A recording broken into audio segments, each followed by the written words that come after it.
ಸ್ನೇಹಿತರ welcome back to Mahi updates YouTube channel. Gruhalakshmi ಯೋಜನೆಯ ಫಲಾನುಭವಿಗಳಿಗೆ ಇವತ್ತಿನ ಈ ವಿಡಿಯೋದಲ್ಲಿ 31ನೇ ಕಂತಿನ ಹಣದ ಬಗ್ಗೆ ಆದ್ರೆ ಅಪ್ಡೇಟ್ ಅನ್ನ ಕೊಡುತ್ತೀನಿ. ಸೊ ಜೂನ್ ತಿಂಗಳಲ್ಲಿ ಗೃಹಲಕ್ಷ್ಮಿಯರ ಬ್ಯಾಂಕ್ ಖಾತೆಗೆ 2,000 ಏನಾದರೂ ಜಮಾ ಆಗುತ್ತಾ ಅಥವಾ ಎಷ್ಟು ಸಾವಿರ ಹಣ ಜಮಾ ಆಗುತ್ತೆ, ಸರ್ಕಾರದ ಕಡೆಯಿಂದ ಯಾವ ಕಂತಿನ ಹಣ ಬಿಡುಗಡೆ ಆಗಿದೆ ಏನು ಅಂತ ಹೇಳ್ಬಿಟ್ಟು ಇವತ್ತಿನ ಈ ವಿಡಿಯೋದಲ್ಲಿ ತಿಳಿಸ್ಕೊಡುತ್ತೀನಿ.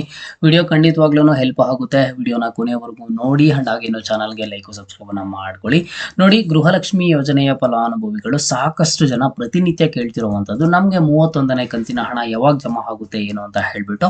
ಸೊ ಇದಕ್ಕಿಂತ ಮುಂಚೆ ಒಂದಿಷ್ಟು ಕಡೆ ಒಂದಿಷ್ಟು ಚರ್ಚೆ ಆದ್ರೆ ಆಗ್ತಿದೆ, ಒಂದಿಷ್ಟು ಬದಲಾವಣೆ ಬಗ್ಗೆ ಆದ್ರೆ ಅಪ್ಡೇಟ್ಸ್ ಆದ್ರೆ ಬರ್ತಿರುವಂತದ್ದು. ಮುಂದಿನ CM D K Shivakumar sir ಅವರು ಆಗಿದ್ದ ಆದ್ಮೇಲೆ ಗೃಹಲಕ್ಷ್ಮಿಯರಿಗೆ ಈಗ ಪ್ರತಿ ತಿಂಗಳು 2,000 ಹಣ ಏನ್ ಬರ್ತಿದೆ, ಇದರ ಒಂದು ಬದಲಿಗೆ ಪ್ರತಿ ತಿಂಗಳು 5,000 ಹಣ ಜಮಾ ಆಗುತ್ತೆ ಅಂತ ಹೇಳ್ಬಿಟ್ಟು ಒಂದಿಷ್ಟು ಕಡೆ ಆದ್ರೆ ಸೋಷಿಯಲ್ ಮೀಡಿಯಾದಲ್ಲಿ ತುಂಬಾ ವೈರಲ್ ಆದ್ರೆ ಆಗ್ತಿರುವಂತದ್ದು. ಇದರ ರಿಲೇಟೆಡ್ ನಾನು ಸಪರೇಟ್ ವಿಡಿಯೋ ಮಾಡಿ ತಿಳಿಸ್ಕೊಟ್ಟಿದ್ದೀನಿ. ಜೊತೆಗೆ ಒಂದಿಷ್ಟು ಫಲಾನುಭವಿಗಳು ಇನ್ನೂ ಕನ್ಫ್ಯೂಸ್ ಆದ್ರೆ ಆಗಿದ್ದಾರೆ. ನಾನು ನಿಮ್ಗೆ ಮತ್ತೊಂದ್ಸಲಿ ಕನ್ಫರ್ಮೇಶನ್ ಕೊಡ್ತಿದ್ದೀನಿ. ನೋಡಿ, ಗೃಹಲಕ್ಷ್ಮಿಯರಿಗೆ ಈಗ ಮುಂದೆ ಡಿ ಕೆ ಶಿವಕುಮಾರ್ ಸರ್ ಅವರು ಸಿಎಂ ಆಗಿದ್ದ ಆದ್ಮೇಲೆ, ಹೊಸದಾಗಿ ಸಿಎಂ ಆಗಿದ್ದ ಆದ್ಮೇಲೆ ಇಲ್ಲಿ ನಿಮ್ಮ ಒಂದು ಬ್ಯಾಂಕ್ ಖಾತೆಗೆ ಗೃಹಲಕ್ಷ್ಮಿ ಯೋಜನೆಯ ಹಣ 2,000 ಏನ್ ಬರ್ತಿದೆ ಅದು ಕೇವಲ 2,000 ಮಾತ್ರನೇ ಬರುತ್ತೆ. ಯಾವುದೇ ತರ 5,000 ಹಣ ಆದ್ರೆ ಜಮಾ ಆಗೋದಿಲ್ಲ. ಯಾಕೆ ಅಂತ ಅಂದ್ರೆ ನೀವೇ ಸಿಂಪಲ್ ಆಗಿ ಥಿಂಕ್ ಮಾಡಿ, 1,20,00,000ಕ್ಕೂ ಹೆಚ್ಚು ಫಲಾನುಭವಿಗಳಿಗೆ ಪ್ರತಿ ತಿಂಗಳು 2,000 ಹಣ ಜಮಾ ಮಾಡೋದಕ್ಕೆ ಒಂದಿಷ್ಟು ಕೋಟಿ ಹಣ ಆದ್ರೆ ಬೇಕಾಗಿದೆ ಸರ್ಕಾರಕ್ಕೆ. ಈಗ ಎಲ್ಲರ ಬ್ಯಾಂಕ್ ಖಾತೆಗೆ ಪ್ರತಿ ತಿಂಗಳು ಜಮಾ ಮಾಡೋದಕ್ಕೆ ಅದನ್ನ ಈಗ ಪ್ರತಿಯೊಬ್ಬರ ಬ್ಯಾಂಕ್ ಖಾತೆಗೆ 2,000 ಬದಲಿಗೆ 5,000 ಅಂತ ಅಂದ್ರೆ 1 to ಡಬಲ್ ಆಯ್ತು, ಡಬಲ್ ಗಿಂತೂ ಜಾಸ್ತಿನೇ ಆಯ್ತು. ಎಲ್ಲಿಂದ ಹಣ ತರೋದು, ಎಲ್ಲಿಂದ ಗೃಹಲಕ್ಷ್ಮಿಯರ ಬ್ಯಾಂಕ್ ಖಾತೆಗೆ ಪ್ರತಿ ತಿಂಗಳು 5,000 ಹಣ ಜಮಾ ಹಾಕೋದು? ನೀವೇನೆ ಸಹ ಸಿಂಪಲ್ ಆಗಿ ಥಿಂಕ್ ಮಾಡಿ. ಸೊ ನಿಮ್ಗೆ ಯಾವುದೇ ಕಾರಣಕ್ಕೂ ಆ ರೀತಿಯಾಗಿ ಹಣ ಆದ್ರೆ ಜಮಾ ಆಗೋದಿಲ್ಲ. ನೋಡಿ, ಇಲ್ಲಿ ಬಂದ್ಬಿಟ್ಟು ಈ ಒಂದು ವಿಚಾರ ಏನಿದೆ, ಈ ಒಂದು ವಿಚಾರ ಇಲ್ಲಿ ಡಿ ಕೆ ಶಿವಕುಮಾರ್ ಸರ್ ಅವರಾಗ್ಲಿ ಅಥವಾ ಕಾಂಗ್ರೆಸ್ ಸರ್ಕಾರ ಆಗ್ಲಿ ಯಾರೂ ಇದ್ರ ಬಗ್ಗೆ ಹೇಳಿಲ್ಲ. ನಾವು 5,000 ಮಾಡ್ತೀವಿ, ಇಲ್ಲ ಅಂತ ಅಂದ್ರೆ ಇನ್ನೂ ಜಾಸ್ತಿ ಮಾಡ್ತೀವಿ ಅಂತ ಹೇಳ್ಬಿಟ್ಟು. ಇದೇನಾಗಿದೆ ಅಂತ ಅಂದ್ರೆ ಸೋಷಿಯಲ್ ಮೀಡಿಯಾದಲ್ಲಿ ತುಂಬಾ ಚರ್ಚೆ ಆಗಿ ಒಂದಿಷ್ಟು ವೈರಲ್ ಆಗ್ತಿರುವಂತದ್ದು. ಇದರಲ್ಲಿ ಕಾಂಗ್ರೆಸ್ ಸರ್ಕಾರದಾಗ್ಲಿ ಇಲ್ಲ ಅಂತಂದ್ರೆ ಡಿ ಕೆ ಶಿವಕುಮಾರ್ ಸರ್ ಅವ್ರದ್ದಾಗ್ಲಿ ಯಾರ್ದನ್ನು ಸಹ ತಪ್ಪಿಲ್ಲ.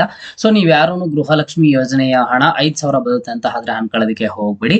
ಈ ಕೆಲವೊಬ್ಬರ ಒಂದು ಒಪಿನಿಯನ್ ಯಾವ ರೀತಿ ಇದೆ ಅಂತ ಅಂದ್ರೆ, ಸಾಕಷ್ಟು ಮಹಿಳೆಯರು ನಮ್ಗೆ ಯಾವ ರೀತಿ ಕಮೆಂಟ್ಸ್ ಅನ್ನ ಮಾಡಿದ್ದಾರೆ ಅಂತ ಅಂದ್ರೆ, ಸರ್ ನಮ್ಗೆ 5,000 ಬೇಡ ಅಥವಾ ಅವ್ರು ಜಾಸ್ತಿ ಮಾಡೋದು ಬೇಡ, ಪ್ರತಿ ತಿಂಗಳು ಕರೆಕ್ಟ್ ಆಗಿ 2,000 ಹಣ ಕೊಟ್ಬಿಟ್ರೆ ನಮ್ಗೆ ಅದೇ ಸಾಕು, ನಮ್ಗೆ ಅದೇ ಒಂದು ಭರ್ಜರಿ ಗುಡ್ ನ್ಯೂಸ್ ಅಂತ ಹೇಳ್ಬಿಟ್ಟು ಇಲ್ಲಿ ಸಾಕಷ್ಟು ಮಹಿಳೆಯರಾದ್ರೆ ಹೇಳ್ತಿರೋವಂಥದ್ದು. ಈಗ ಆಗಿದ್ರೆ ನಾವು ಬ್ಯಾಕ್ ಟು ಇನ್ನ 31ನೇ ಕಂತಿನ ಹಣದ ಬಗ್ಗೆ ಮಾತನಾಡೋಣ. ಈಗ ಇಷ್ಟೆಲ್ಲ ಚರ್ಚೆ ಆಗ್ತಿದೆ, ಹೊಸದಾಗಿ ಡಿ ಕೆ ಶಿವಕುಮಾರ್ ಸರ್ ಅವರು ಸಿಎಂ ಆದ್ರೆ ಹಾಕ್ತಿದ್ದಾರೆ. ಹಾಗಿದ್ರೆ ಜೂನ್ ತಿಂಗಳಲ್ಲಿ 2,000 ಹಣ ಜಮಾ ಆಗುತ್ತಾ, ಜೂನ್ ತಿಂಗಳಲ್ಲಿ 31ನೇ ಕಂತಿನ ಹಣ ಜಮಾ ಆಗುತ್ತಾ ಅಂತ ಅಂದ್ರೆ, ಸದ್ಯಕ್ಕೆ ನೋಡಿ, ಈಗ 30ನೇ ಕಂತಿನ ಹಣ ಬಂದ್ಬಿಟ್ಟು ಲಾಸ್ಟ್ ಮೇ ತಿಂಗಳ ಕೊನೆ ವಾರದಲ್ಲಿ ಆದ್ರೆ ಹಣ ಬಿಡುಗಡೆ ಆಗಿದೆ. ಹಣ ಬಿಡುಗಡೆ ಆಗಿದ್ದಾದ್ಮೇಲೆ ಇದುವರೆಗೂ ಸಹ ಇನ್ನೂ ಸಾಕಷ್ಟು ಫಲಾನುಭವಿಗಳಿಗೆ 30ನೇ ಕಂತಿನ ಹಣನೇ ಜಮಾ ಆಗಿಲ್ಲ. ಈ ತಿಂಗಳು 15ನೇ ತಾರೀಕುವರೆಗೂ 30ನೇ ಕಂತಿನ ಹಣ ಜಮಾ ಆಗುವಂತಹ ಪ್ರಕ್ರಿಯೆನೇ ನಡೆಯುತ್ತೆ. 15ನೇ ತಾರೀಕುವರೆಗೂ 30ನೇ ಕಂತಿನ ಹಣನೇ ಗೃಹಲಕ್ಷ್ಮಿಯರ ಬ್ಯಾಂಕ್ ಖಾತೆಗೆ ಹಂತವಾಗಿ 2,000 ಹಣ ಯಾರಿಗೆಲ್ಲ ಬಾಕಿ ಇದೆಯೋ ಇಂತಹ ಫಲಾನುಭವಿಗಳಿಗೆ ಜಮಾ ಆಗುತ್ತೆ. ಸೊ ಜೂನ್ ಮಂತ್ ಅಲ್ಲಿ ಬಂದ್ಬಿಟ್ಟು ನಿಮ್ಗೆ ಕೊನೆ ವಾರದಲ್ಲಿ 31ನೇ ಕಂತಿನ ಹಣ ಬಿಡುಗಡೆ ಮಾಡುವಂತಹ ಕೇವಲ ಕೆಲವೊಂದಿಷ್ಟು ಪಾಸಿಬಿಲಿಟೀಸ್ ಆದ್ರೆ ಇದಾವೆ. ಬಟ್ ಹಣ ಏನಾದ್ರೂ 2,000 ದಿಢೀರ್ ಅಂತ ಹೇಳ್ಬಿಟ್ಟು ಸರ್ಕಾರ ಹಣ 31ನೇ ಕಂತಿನ ಹಣ ಬಿಡುಗಡೆ ಮಾಡಿದ್ರು ಆಶ್ಚರ್ಯ ಪಡುವಂತದ್ದಿಲ್ಲ, ಜಮಾ ಮಾಡಿದ್ರು ಆಶ್ಚರ್ಯ ಪಡುವಂತದ್ದು ಇಲ್ಲ. ನಾವು ಸದ್ಯದ ಮಟ್ಟಿಗೆ ಎಲ್ಲಾ ತರದ ಪರಿಸ್ಥಿತಿಯನ್ನ ಅರ್ಥ ಮಾಡ್ಕೊಳ್ಳೋದಾದ್ರೆ ನಿಮ್ಗೆ 31ನೇ ಕಂತಿನ ಹಣ ಜೂನ್ ತಿಂಗಳ ಕೊನೆ ವಾರದಲ್ಲಿ ಬರುವಂತಹ ಪಾಸಿಬಿಲಿಟೀಸ್ ಇದೆ. ಇಲ್ಲ ಅಂತ ಅಂದ್ರೆ ಜುಲೈ ತಿಂಗಳಲ್ಲಂತೂ 100% ಆಗಿ ನಿಮ್ಗೆ 2,000 ಹಣ ಆದ್ರೆ ಬರೋದೆ. ಸೊ ಈಗ ಒಂದಿಷ್ಟು ಚೇಂಜಸ್, ಒಂದಿಷ್ಟು ಬದಲಾವಣೆ, ಒಂದಿಷ್ಟು ರೂಲ್ಸ್, ಒಂದಿಷ್ಟು ರೆಗ್ಯುಲೇಷನ್ಸ್ ಇನ್ನು ನೆಕ್ಸ್ಟ್ ಗೃಹಲಕ್ಷ್ಮಿ ಯೋಜನೆಯಲ್ಲೂ ಬರುವಂತಹ ಚಾನ್ಸಸ್ ಆದ್ರೆ ಇದೆ.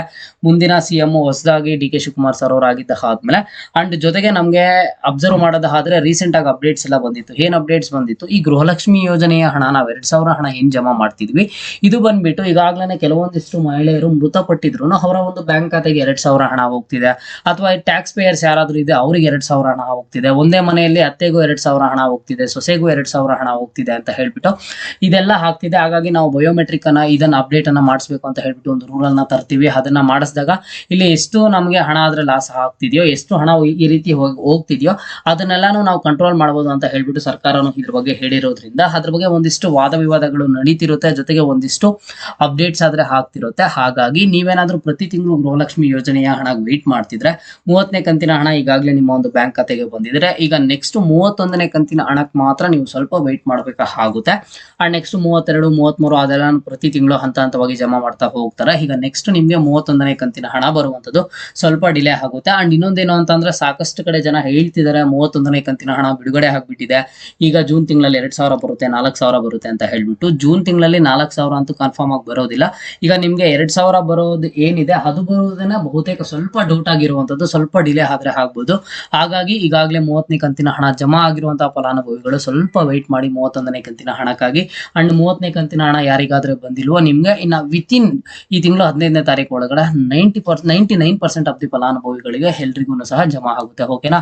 ಇವತ್ತಿನ ಈ ವಿಡಿಯೋಗೆ ಪ್ರತಿಯೊಬ್ರು ಮರೀದೆ ಕಮೆಂಟ್ ಅನ್ನ ಮಾಡಿ ನಿಮ್ಗೆ 30ನೇ ಕಂತಿನ ಹಣ ಜಮಾ ಆಗಿದೆಯಾ ಇಲ್ವಾ, ಅಥವಾ ನೀವು 31ನೇ ಕಂತಿನ ಹಣಕ್ಕೆ ವೇಟ್ ಮಾಡ್ತಿದ್ದೀರಾ ಏನು ಅಂತ ಹೇಳ್ಬಿಟ್ಟು. ಇದು ಇವತ್ತಿನ ಗೃಹಲಕ್ಷ್ಮಿ ಯೋಜನೆಯ ಅಪ್ಡೇಟ್ ಆಗಿತ್ತು. ಮುಂದೆ ಎಲ್ಲ ರೀತಿಯ ಹೆಚ್ಚಿನ ಅಪ್ಡೇಟ್ಸ್ ಜೊತೆಗೆ ಸಿಗ್ತಾ ಇರೋಣ. ಅಲ್ಲಿಯ ತನಕ take care and keep watching Mahi updates for more updates.